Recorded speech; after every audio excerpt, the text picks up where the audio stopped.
Good morning, everyone, and welcome to Think Future.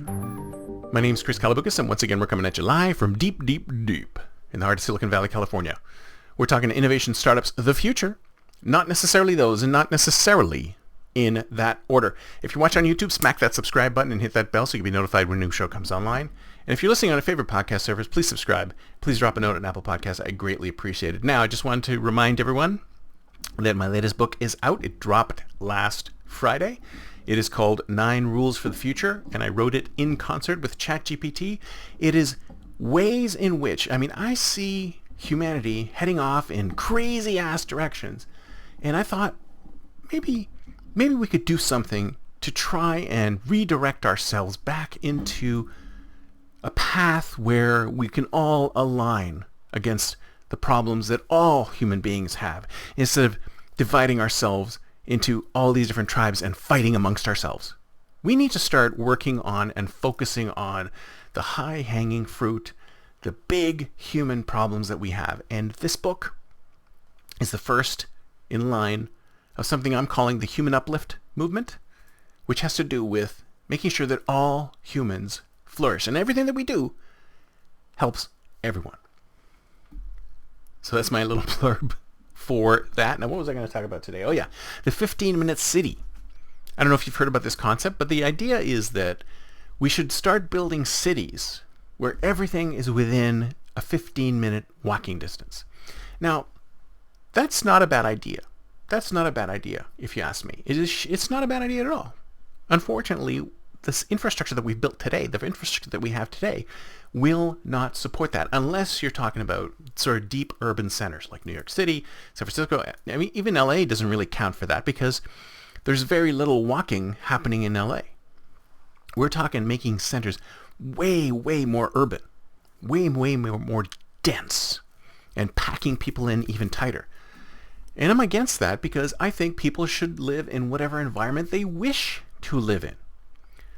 I agree with the 15-minute city concept where everything is walkable and nearby within 15 minutes, but there's got to be a better way. There's got to be a way that we can design these things in such a way that we get both the benefits of the 15-minute city concept at the same time as allow people to live in the types of cities and towns and environments, whether it be urban, suburban, rural, that they wish to live in. I think that's a great idea because commuting, transportation, is so much of a waste of time. Going from one place to another. And a lot of times it contributes to obesity, being unhealthy. All sorts of problems are contributed by commuting, from going point A to point B, when you don't really need to go to point A from point A to point B. And where I live right now, if I had a car, that can be constituted as a 15-minute city, because pretty much everywhere I need to go is within 15 minutes by car. But 15 minutes by car doesn't cut it. These are 15-minute cities by walking. Now, if you can walk, how far can you walk in 15 minutes? Not far. You can't walk too far in 15 minutes. You can't even walk a mile. Can you walk a mile in 15 minutes? I don't know. Probably not. You can walk a quarter of a mile or something like that. So the reality is, how can we possibly build cities where everything is within a quarter-mile walk of everything else, unless they're very small or very tightly packed together? Or is there some way we can develop some kind of infrastructure to allow people to create these cities in such a way that will work for everybody?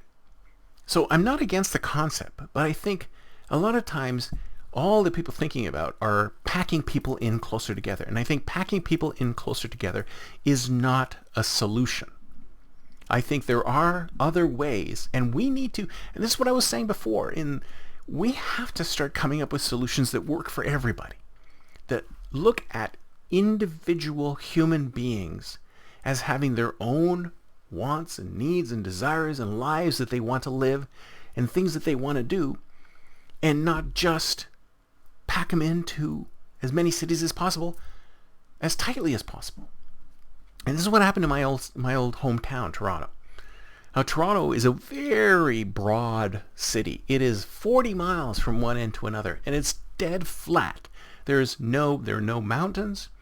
There's nothing surrounding it. It's just completely flat. There might be a river or two here or there. There might be a valley or two here or there, but it is pretty much flat all the way around. And what's happening is they're trying to create pockets of 15-minuteness in this broadly spread out city. So they're trying to pack in as many condos as possible into the center core of the city to make that center core 15-minutable, right?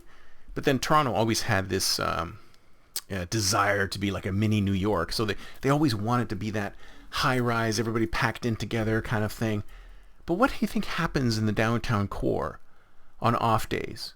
There's nobody there. There's nobody walking around. There's nobody doing anything. There's nobody, there's no community there. There's no collection of individuals there. Nobody wants to hang out down there anymore. They're all in their condo towers or they're off in a park somewhere. It's just not a livable city. There's not a 15-minute community there. There's not a 15-minute city there. So just because you can walk 15 minutes to get to and complete the tasks that you want to task, is it in a place that you want to live in? Is it in a place that you want to hang out in or stay in or be in?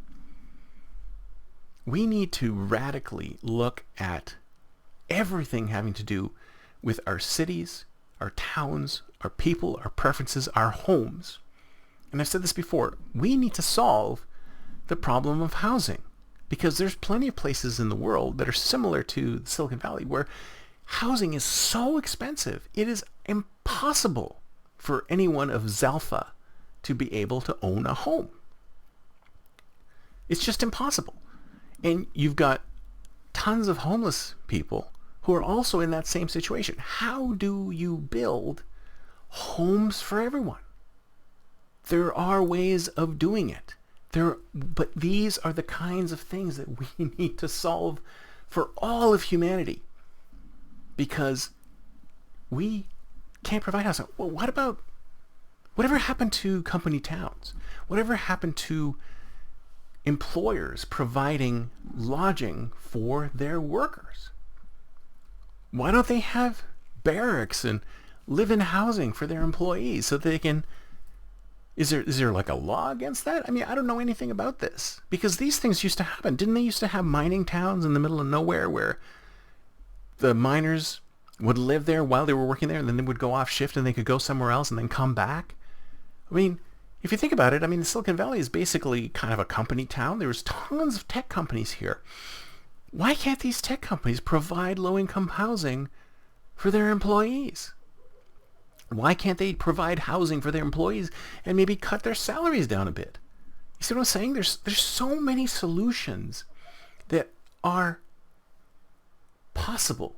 And some of these we just have to look into the past for, and others we have to look into the future for, and others we have to look at other countries for.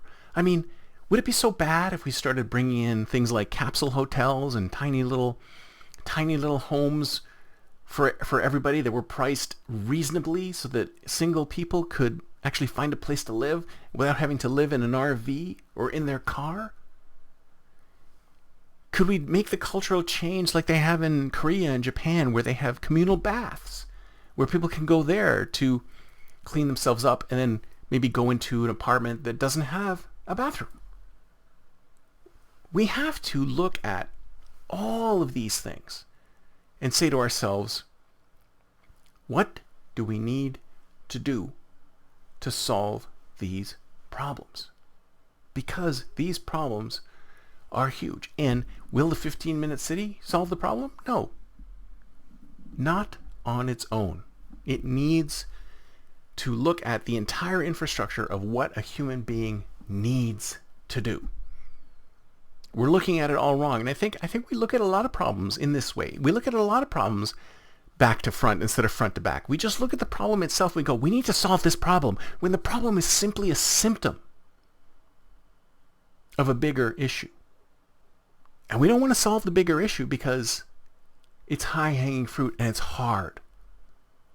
But you know what? Now's the time for us to do the hard things. That's it for me for today. See you next time, and until then, don't forget to think future.